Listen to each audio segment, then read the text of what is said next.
উত্তেজনা তখন বেশ চরমে। অভিযোগ, প্রায় ২০০ গ্রাহকের কয়েক কোটি টাকা নিয়ে লাপাত্তা সূর্যমুখী উন্নয়ন সমবায় সমিতির মালিক মুকুল হোসেন।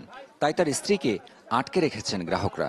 তাদের অভিযোগ, কয়েক বছর আগে নওগাঁ শহরের জগৎসিংহপুর এলাকায় সূর্যমুখী নামে একটি সমবায় সমিতি গড়ে তোলে মুকুল হোসেন সহ কয়েকজন।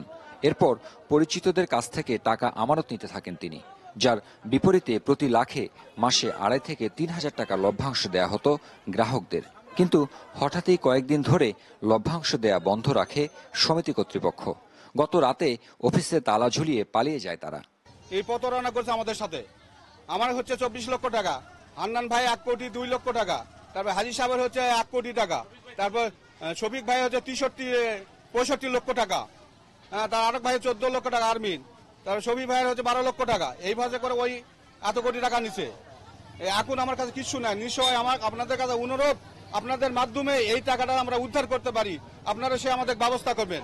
এখানে টাকা রাখার পর আমাদের সাথে এরকম সে প্রতারণা করে। হঠাৎ করে আমরা ২ তারিখে টাকা নিতে আসবো, সে হঠাৎ করে উদাও, দুইজনে উদাও, দুইজন। আরেকজন ছিল, একজনের নাম হচ্ছে দেলোয়ার হোসেন। ওনারা ওনাদের বইয়ের নামে বাড়ি করে দিছে, তারপরে জায়গা জমি কিনে দিছে এই টাকার থেকে আর কি। আমি যা শুনলাম আর কি, এই কয়দিন আগে ৩ বিঘা জমি কিনে দিছে বইয়ের নামে দিয়া। তারপরে ৭০ লক্ষ টাকা ওনাদের কর্মী কল্পনা আদরি ওনারাই আবার রিপোর্ট করছে যে ওনাদের মাধ্যমে সে টাকা উঠাই নিছে আর কি। তবে অভিযুক্ত মুকুলের স্ত্রীর বড় ভাই নিজেদের ভুল স্বীকার করেছেন। বলেন, সমস্যার সমাধানে পদক্ষেপ নেবেন তারা।